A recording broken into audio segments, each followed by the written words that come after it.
काँग्रेसचे माजी नगरसेवक विनोद भोसले यांनी आज भाजपमध्ये प्रवेश केला। काँग्रेससाठी हा मोठा धक्का मानला जात आहे।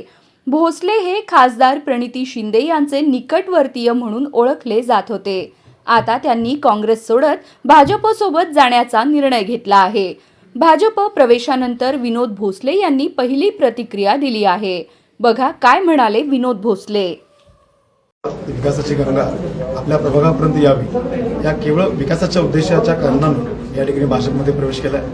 या प्रवेशादरम्यान तुम्हाला सांगू इच्छितो की हे करत असताना मी कोणत्याही नेतृत्वावर नाराज नाही आहे किंवा असं हे करता कामा नये की मी कुठल्या तरी काँग्रेसच्या कुठल्याही नेतृत्वावर नाराज नसून तुम्ही म्हटल्याप्रमाणे निश्चितपणे काँग्रेसकडून खूप काही शिकलोय। काँग्रेसने आम्हाला घडवलं त्या काळी आणि निश्चितपणे मी याबाबत काँग्रेस पक्षाचा कार्यकर्त्यांचा या ठिकाणी मी ऋणी आहे आणि काँग्रेस नेत्यांचा पण ऋणी आहे की ज्यांनी माझ्या वडिलांना काँग्रेसचं अध्यक्षपद दिलं 11 वर्ष, या ठिकाणी मला या ठिकाणी नगरसेवक केलं, बाकी सर्व गोष्टी दिल्या। परंतु पक्ष नेतृत्वावर नाराज न होता या ठिकाणी केवळ विकासाचा मुद्दा हा समोर ठेवून मी या ठिकाणी भाजपामध्ये प्रवेश केला। काँग्रेसमध्ये आता विकास साधणं शक्य नाही अशी त्याची काँग्रेसची स्थिती झाली असं आपल्याला वाटायला लागलं आहे का? असं एकंदर मनाला थोडंसं भाव असं आहे असं म्हणता येईल कदाचित, कारण की आज जर पाहिली तर येत्या 4 वर्षामध्ये काँग्रेस कमबॅक करण्याची शक्यता मला तर कुठूनही दिसून येत नाही आणि मला त्या कारणाने कदाचित मी या ठिकाणी प्रवेश केला। शिंदेसाहेब किंवा प्रणिती यांच्याशी काही बोलणं झाले, त्यांना काही निरोप दिला? नाही, त्यांच्याशी कोणत्याही प्रकारचं बोलणं झालं नाही आणि खास करून मी खरं तर आपल्या माध्यमातून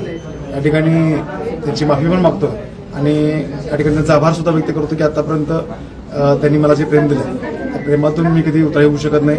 तर काँग्रेसच्या कार्यकर्त्यांनी जे युवा काँग्रेसमध्ये असतील, एनयूसीमध्ये असतील, सेवादलमध्ये असतील, अतिशय भरभरून प्रेम त्यांनी भोसले कुटुंबावर केलं आणि ते प्रेम मी कदापि विसरणार नाही, कारण की द्वेष करणं हा आमचा धर्म नाही, कारण की ते विकासाच्या पावलावर या ठिकाणी चालायचं। दादा काय नगरसेवक पदासाठी काय आपल्याला म्हणजे संधी मिळणार आहे का, या संदर्भात काही चर्चा झाली आहे का किंवा काय अपेक्षा आहेत का तशा? याबाबतीत भाजप निर्णय घेतो ते मला मान्य आहे। आपले घनिष्ठ मित्र असणारे काँग्रेसचे शहराध्यक्ष चेतन ओटे यांची देखील आता भाजपाची प्रवेशाची चर्चा सुरू झालेली आहे, याबद्दल तुम्हाला काय अपडेट आहे? नाही, याबद्दल मला काही कल्पना नाही। पण काय आवाहन कराल तुम्ही, तुम्हाला सोयीचं पडेल किंवा तुम्ही काय आवाहन कराल चेतन भाऊंना? नाही, पक्षामध्ये आता या भारतीय जनता पार्टीमध्ये जे त्यांचं स्वागतच असेल असं मी आता सध्याला भाजपाचा एक कार्यकर्ता म्हणून या ठिकाणी मला वाटतं।